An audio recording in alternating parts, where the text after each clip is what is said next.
कटाई का समय चल रहा है, अब आपके खेतों में आप देख रहे हैं और आपको ये भी आप पता है कि उत्पादन कितना आ रहा है, उपज कितनी आ रही है, आप 10% आ रहा है, इसको आप कैसे बढ़ाएं? तो मैं आपको 4-5 प्रमुख बात देता हूँ सलाह कि आप जो खेती कर रहे हैं उसमें आपको क्या करना है, अपडेट करना है। आज की खेती क्या होगी, चतुराई वाली। हम जैसे कहना कि पानी आने वाला है तो उससे पहले क्या क्या सावधानियां बरतें हैं।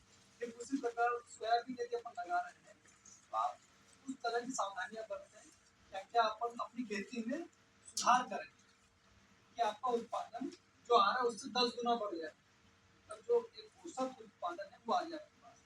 उसमें आपको क्या करना है, जैसे आप क्या लगाते हैं, जैसे आप खेत सुधारते करते सब कुछ आपने रोटावेटर चलाए, कल्टीवेटर चलाए, अब आपको पता है कि अब बुआई का समय आ रहा है, 15 दिन का लगभग समय हो गया, आप 1 हफ्ते में बुआई होने वाली है।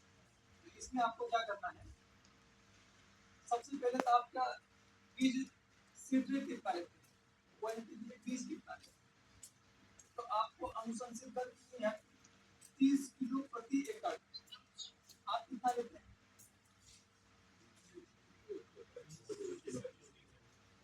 बीघे पे लेते हैं, 20 किलो। हाँ, यदि मान लो आपके यहाँ 1 एकड़ में 1.5 बीघा आता है तो आपके करीब 40-45 किलो, और यदि 2 बीघा आता है 50 किलो। ठीक है, आपको अब 30 किलो बीज लेना, लेकिन कैसा लेना है, पहले तो उसमें आप 100 दाने निकालो, उसको उगने के लिए रखो आपकी बोरी के नीचे। जैसा ही वो 2-3 दिन में जर्मिनेट होगा तब दाने गिनो, क्योंकि अपन ने 100 दाने डाले तो 100 में से अंकुरित कितने हो, समझ लो। यदि आपके 70-75 दाने अंकुरित हुए हैं तो मतलब आपने को 30 किलो से ज्यादा नहीं डालना है, समझ गए। उससे आपका क्या होगा, जो बीज का खर्च लगा था आपका 10 से 20 किलो ज्यादा, बीज का दाम ज्यादा होता है, तो अपना 1000 रुपये 500 रुपये तो उसी दिन बच गए जिस दिन आपको खेत में बोने जा रहे हैं। यदि आपका 70 दानों से कम अंकुरित है तो उसको आपको कम करना है, समझ, मतलब बीज आपको बढ़ाना है, जिससे आपको क्या होगा कि आपकी जो फसल में जितने भी पौधे होने चाहिए खेत में वो औसत आ जाए। तो आपको यदि अच्छा अंकुरित हो रहा है तो आपको अच्छा अंकुरित होने वाला बीज यदि आपके पास है तो आपको 30 किलो से ज्यादा डालना ही नहीं। फिर दूसरी चीज आपको क्या ध्यान रखना है, पहली चीज क्या होगी, बीज होगा, आपको 30 किलो ही डालना है। दूसरी चीज क्या है, कितने कतारों के बीच की दूरी, लाइन से लाइन की दूरी कितनी रखें, आप रखते हैं 12 इंच 14 इंच, ज्यादा से ज्यादा 15 इंच, आपको रखना कितनी है 18 इंच। हमारे यहाँ जितनी भी सोयाबीन लगी हुई है वो क्या है 18 इंच पर लगी है, तो आपको 30 किलो बीज लेना है, 18 इंच पर लगाना है लाइन से लाइन की दूरी, और उसमें आपको 3 से जो आप बोते हो ना 3 से 5 सेंटीमीटर की दूरी पे रखना है पौधे से पौधे की। अब उसके बाद क्या होता है कि जैसे ही अपन बोते हैं तो किसान भाई क्या करते हैं कि चारा उगने देते हैं, 10 से 20 दिन की अवस्था पे अपन डोरा कुप्पा जो चलाते हैं वो चलाते हैं, या तो फिर हम चारा मार दवाई डालते हैं। तो आपको क्या करना है, चारा उगने ही नहीं देना, जैसे अपन ने आज बोया उसके 2-4 घंटे के बाद या 72 घंटे से पहले पहले आपको चारा मार दवाई छिड़की। उससे आपका फायदा क्या होगा, जैसे आपकी सोयाबीन उगेगी ना वो डायरेक्ट अपनी अवस्था पूरी करते जाएगी, अपनी अवधि पूरी करेगी, अपनी वानस्पतिक वृद्धि होती है, पौधे का जड़ झुकाव है, पत्तियों की संख्या बढ़ना, ऊंचाई बढ़ना, ये अच्छे से। यदि आप क्या करेंगे, जैसे चारा उग आया फिर आप उस पर चारा मार दवाई डालेंगे, आप समझिए कि जो दवाई चारे को मार सकती है तो वो कहीं ना कहीं पौधे को भी 2% 5% तो दिक्कत देगा, मतलब डैमेज करना तो आप क्वांटिटी उसकी मात्रा बढ़ाओगे तब, लेकिन फिर भी कहीं ना कहीं तो रुकावट पैदा करता ही करता है। तो आपको क्या करना है कि इस चीज से बचने के लिए आप क्या करेंगे, प्री इमरजेंसी पौधे उगने से पहले वाली जो अवस्था पे जो होता है वही लगाना, वही दवाई रखना है। उससे आपका क्या होगा कि आपके खेत में चारा हुआ ही नहीं, सिर्फ सोयाबीन ही उगेगा। और आप जो खाद डालते हैं आपको 12-32-16 जैसा फर्टिलाइजर लेना है, 5 से 10 किलो आपको क्या लेना है, सल्फर लेना है, दानेदार ये लेना है, और आपको उसके साथ बुआई करना है। उसके बाद आपको कुछ डालना ही नहीं, ऊपर से कुछ यूरिया वगैरह देने की जरूरत ही नहीं, समझ में। उसके बाद आपको क्या करना है, 1 या 2 बार आपको इल्ली आने से पहले, जब 25 दिन की अवस्था पे आता है तब कुछ भी इल्ली मार कीटनाशक दवाई डाल सकते हैं। इससे आपका क्या होगा कि पत्तियां करने की समस्या नहीं रहेगी, उसका प्रकाश संश्लेषण अच्छा होगा, उससे पौधे की ऊंचाई अच्छी बढ़ती जाएगी, तो फलियां भी धीरे धीरे बनने लगेगी, उसमें कोई समस्या नहीं आएगी। लेकिन सबसे पहली चीज क्या है कि आप जैसे ये प्रोसेस तो कर रहे हैं, आपने इतना किया, उससे आपको क्या करना है कि जैसे आप बोते हैं, तो मान लीजिए कि आपके पास 5 एकड़ खेत, तो उसमें आपको कम से कम 3 वैरायटी देना है, 3 वैरायटी देना है। समझ रहे? जैसे मान लो एक 90 दिन की होगी, एक 95-100 दिन की होगी, और एक 100 से 105 दिन की होगी। इसका फायदा मैं आपको बताता हूँ। जिस खेत में आप चना, मसूर या सरसों लगा रहे हैं, तो वहाँ तो आप 90 दिन की वैरायटी ले लो जो जल्दी कट जाए। लेकिन जिस खेत में आप गेहूँ लगा रहे हैं, तब गेहूँ की बुआई नॉर्मली एक 25 अक्टूबर की बात ही करते हैं, तब अपने कोई समस्या ही नहीं है ना। अपने खेत में सोयाबीन 5 दिन यदि ज्यादा भी रुक जाए तो क्या फर्क पड़ता है? तो उसके फायदे क्या? जो वैरायटी जल्दी पकती है ना, उसका उत्पादन कहीं ना कहीं तो कम आता ही आता है। जो 90 दिन की वैरायटी है, उसका उत्पादन कहीं ना कहीं कम आ गया, 1 या 2 क्विंटल। जो वैरायटी 95-100 दिन की है, उसमें 2 क्विंटल आपका ऑटोमेटिक बढ़ जाए। जैसे जेएस 71 है, ये वैरायटी ऑटोमेटिकली देखो तो क्विंटल ज्यादा निकलती ही निकलती है, क्योंकि जो वैरायटी आपके खेत में ज्यादा समय रहेगी, वो चाहे गेहूं की हो, चाहे चने की हो, या किसी भी वैरायटी की। फिर उसका दूसरा फायदा क्या है कि जैसे मान लो कभी कभी जल्दी बारिश ज्यादा हो जाती है, तो जैसे मान लो 90 दिन की अपन ने वैरायटी लगा, अभी तो पानी लगातार गिर रहा है, तो उसमें अपनी एक समस्या हो। जो वैरायटी अपने 100 से 95-100 दिन की हो, वो अभी कहीं ना कहीं परिपक्वता वाली अवस्था पे, तो उसमें नुकसान बिल्कुल नहीं होगा। तो बता रहा हूँ कि आजकल का समय ना अपने जजमेंट में नहीं बचा है कि हम 90 दिन का लगाएंगे तो 90 दिन के समय अवधि पे मौसम अच्छा रहे, इतना हम मन नहीं लगा सकते। इसलिए हम क्या करें कि कम से कम हमारा औसत उत्पादन अपने औसत से हमेशा ज्यादा ही रहे, जिससे कि अपने को हानि कम से कम। क्योंकि किसान का तो क्या है, पहली बात तो उत्पादन अच्छा है, लेकिन कभी कभी ऐसा हो जाता है ज्यादा उत्पादन अच्छा है, फसल बची जाए कम से कम, ये स्थिति आ जाए। तो कहीं ना कहीं जो अपनी 3 वैरायटियां, मतलब 3 अवधि वाली वैरायटियों का चयन करते हैं, कम समय वाली, मध्यम समय वाली और अधिक समय वाली, इसमें कहीं ना कहीं आपका जो अगली फसल आप जो बो रहे हैं, उसका जजमेंट आपको लग जाएगा। तो आपको बोलने में पूरी सावधानियां रखनी है कि जिस खेत में हम गेहूँ बोएंगे, वहाँ पर लंबी अवधि वाली, जिस खेत में हम चना, मसूर और ये लगाने वाले हैं, वहाँ पर कम अवधि और मध्यम अवधि के साथ वैरायटियां ले सकते हैं। तो उससे आपको फायदा क्या मिलेगा कि मौसम भी गड़बड़ होता है, तो आपका कहीं ना कहीं दो, जैसे मान लीजिए लंबी अवधि वाली वैरायटी काफी बढ़िया, 8 दिन के अंदर हम यदि काटेंगे तो कोई दिक्कत नहीं है, उसमें उगने की समस्या नहीं है, ठीक है। लेकिन यदि कम अवधि वाली वैरायटी है, तो उसमें अपना उधर है क्या, पानी गिर गया तो क्या करें? सोयाबीन उग सकता है, यदि ज्यादा तापमान हो जाए तो सोयाबीन खड़क सकता है। लेकिन जो लंबी अवधि वाली वैरायटी है, वो अपने आप में अच्छा काम करता है। इस प्रकार से आपको ध्यान रखना है। फिर क्या करना है कि जैसे आप सोयाबीन बोते हैं, तो आपको क्या करना है कि 300-350 जो अपनी थ्रेसर होती है ना, जिस अपने को हर बार क्या होता है, किसान भाई क्या करते हैं, हर बार नया बीज खरीदते हैं। ये कहीं ना कहीं अच्छा तरीका है ही नहीं किसान के हिसाब से, क्योंकि आप किसी भी फसल का 100% बीज यदि मार्केट से खरीद रहे हैं, तो आप कितना भी उत्पादन ले सकते, आप फायदा ज्यादा नहीं ले सकते। आप उत्पादन कितना भी ज्यादा ले सकते, लेकिन आप फायदा ज्यादा नहीं ले सकते, क्योंकि आपको बीज में पैसा ज्यादा लग रहा है। लगभग 25-30% लागत तो बीज में चलेगी। आपको क्या करना है कि जो भी वैरायटी अपने यहाँ खेत में अच्छी लगी है, उसको क्या करना है, जैसे मान लीजिए कि आपने 3 एकड़ में लगे, तो उसकी 10 से 20 लाइन, जिससे हम उसको बो सकें अगली बार, उसको हाथों से कटवा लो, थ्रेसर या हार्वेस्टर के बजाय, उसका अच्छे से कम जो आरपीएम वाली होती है ना, राउंड कम, उससे अपन हार्वेस्टिंग करवा लो। तो उससे क्या होगा कि वो फटे टूटेगा नहीं, दाना अच्छे से निकलेगा, और आप उसको अच्छे से सुखा लो, फिर पैक अपने जूते वगैरह के बोरे में सूखे स्थान पर रखो।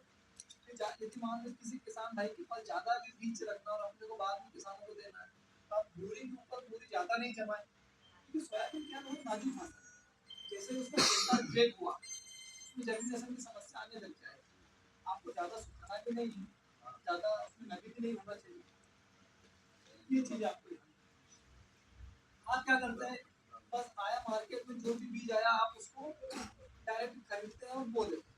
आप बोने से पहले ही चेक करें, हमें क्या जा रहा है, 2 दिन पहले हम नहीं कर सकते, या एक हफ्ते 1 महीने पहले कर लीजिए। आप अपने 25 जून के लगभग बुआई होती है आपकी, आधा तो उस समय आप 15 जून या 10 जून के लगभग में अपनी बोरी से 10-15 दाने या 100 दाने निकालो। आप 100 दाने निकालोगे, आपको ज्यादा जल्दी लग जाएगा। उसको आप अच्छे से कंप्लीट होकर उसको चेक करो बढ़िया से, और उसको उस अनुसार डालो। कम जर्मिनेशन आ रहा था, ज्यादा बीज डालो। परफेक्ट 70 दाने, 100 दाने में 70 दाने से ऊपर ज्यादा उग रहे हैं, आपको 30 किलो से ज्यादा डालना ही नहीं, क्योंकि देखिए हमें पसंद क्या होता है कि स्टार्ट में जो ज्यादा दाना डालते हैं उनको अच्छी हरी भरी दिखती है, उत्पादन के समय पे वो कम होता है। आपको इन चीजों का ध्यान रखना अच्छे से, तब ग्रोथ भी करेगा आपने ज्यादा, लेकिन उसकी मोटाई अच्छी नहीं बनेगी, उसमें फलियां लगेगी तो उसमें दाना नहीं भरेगा। ये सारी चीजों का ध्यान रखना है। आपको सारी चीजें समय अनुरूप करते जाना है। जैसे अभी जो लेटेस्ट वैरायटी यहाँ की NRC 150, कई किसान साथी आते हैं राजस्थान से, और प्रति वर्ष को 23 दिसंबर के दिन आप आइए किसान दिवस के दिन, यहाँ से जो भी अच्छी वैरायटी लेटेस्ट है आप उसको 10-20 किलो जो भी आपको यहाँ से मिलता है उसका जनवरी में बोइए अपने आधा बीघा में, उसका उत्पादन निकाले और वापस जून में आप अंत में बोइए उसको। इतना तो पानी थोड़ा बहुत रहता ही है, निम्बाड़ा आधा बीघा और इसमें गर्मी टाइम पे ज्यादा थोड़ी मेहनत लगती है लेकिन कर सकते हैं। तो आपको क्या है कि जैसे मेरा अनुमानित मानना यही है कि जो भी अच्छे किसान हैं निम्बाड़ा चित्तौड़गढ़ इनके पास आगे भी बनते हैं, ये पूरा फोकस किस पे करते हैं, कुछ 10 आ रही है 20 आ रही है, किसान भाई के पास 20 आ रही है तो उस पर करेगा, 10 आ रही है तो उस पर कर रहा है। लेकिन जैसे मान लीजिए आपके पास 5 एकड़ जमीन है, आप 50 से मेहनत करो, आप और करिए अपनी जो मेजर जमीन है उस पर, आपको आपका वो जो मेटर है वो तो अलग ही अलग, लेकिन आपके पास शुद्ध मात्रा आ जाएगी। जैसे गेहूं बोया तो वो ज्यादा निकल रहा है, हमारा उत्पादन एकदम फ्री माइंड वाला जो बोलते हैं ना कि हाँ एकदम फ्री माइंड फसल निकली, वो है। अभी में क्या गवर्नमेंट खरीदेगी वही 2-3 हजार रुपये किलो के हिसाब से, आपका पूरा दिमाग उसी में लगा रहेगा। तो आप फोकस जब अपनी मुख्य भूमि पे करेंगे कि अच्छा सोयाबीन निकाले, अच्छा गेहूं निकाले, और आपका अच्छा वातावरण, जमीनें अच्छी आपकी, वातावरण भी अच्छा है, फिर आप चेंज करिए थोड़ा स्पेशल कि मक्का यदि लग रहा है आपके यहाँ, मक्का कौन सा लगा रहे हैं आप?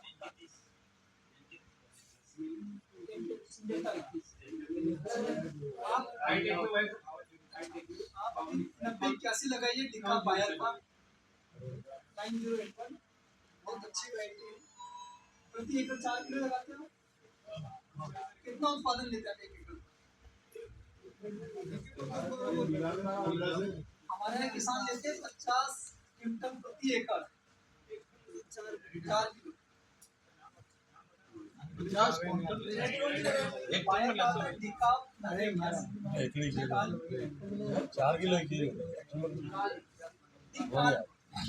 बायर कंपनी का आता है 90-81, 4 किलो का पैक आता है, लेकिन आप उसको 5 किलो लगा सकते हैं।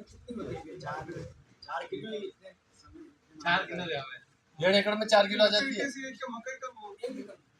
एक एकड़ में 4 किलो आ जाती है। हाँ, अब ज्यादा थोड़ा बहुत यदि नहीं उगा तो आप आधा किलो 1 किलो की सब्जी वो लगा सकते हैं। किसान ने क्या, जैसे मान लो पैकेट का 4 किलो लगाया तो ऐसा जरूरी नहीं कि पूरा का पूरा बीज उगाए, या कुछ पौधा जंतु खा जाते हैं, कीट खा हाँ, जाते वो नष्ट होता हैं, है। उसको गेप फिलिंग कर सकते हैं। लेकिन हमारा पौधे से किसान पौधे क्या की है ना, दूरी कितनी रहती है? दूरी में थोड़ा गाइड आप कांटेक्ट करके आपको बता दूंगा। तो आप बता रहे हो 50 क्विंटल एकड़ एकड़ में, गुणा 2 बीघा में, गुणा 2 बीघा में, हम अपने बीघा कितना आता है एकड़ हाँ, में? एकड़ तो गुणा 2 बीघा, हेक्टेयर 4.5 बीघा का होगा। हमारे 20 आदमी में बीघा बनता है। हाँ, तो 1 एकड़ में आता है इतना, मैंने अपनी आंखों से देखा। तो 30 क्विंटल बीघा इतना प्रोडक्शन दे रहा है, थोड़ा सा खाद वगैरह ज्यादा डालते हो, लेकिन अपना जो औसत उत्पादन है अनार वो हारी स्प्रे वगैरह 25 साल की बीघा आपका 25 साल का क्या बीघा? हमारे इधर एकड़ चलता है। एकड़ तो चलता है, पर 1 बीघे में हरी कितनी है? हरी 20 साल का, बहुत जगह 20 साल का है, बहुत जगह 25 साल का है, बहुत जगह 21.60 का है। 40 साल का 40 साल का 1 एकड़ होता है।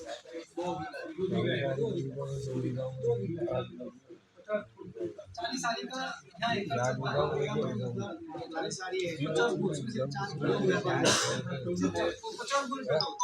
आप यकीन नहीं माने 15 से 16 किलो एकड़ पे सिर्फ सोयाबीन लगा रहे, 15 किलो, लेकिन मक्का भी इतना ही लगा रहे हैं, 4 किलो ज्यादा नहीं लगाते वो लोग, और दाल वगैरह में बहुत अच्छे से मैनेज करते हैं। और अभी ठंड के टाइम, आप बारिश के टाइम में कम उत्पादन आता है 35-40 किलो, लेकिन ठंड के टाइम तो बराबर 50 ऊपर के लिए है कई किस्म। एवरेज 40-45 तो ले ही रहे हैं। बिल्कुल आप ठंड की टाइम में एक कारण ये भी है, वो भुट्टा नीचे से ऊपर तक बिल्कुल भरा हुआ रहता है, खाली रहता ही नहीं। अभी तो खाली रह जाता है बरसात। अभी क्या होता है कि मौसम में स्ट्रेस ज्यादा आ जाता है।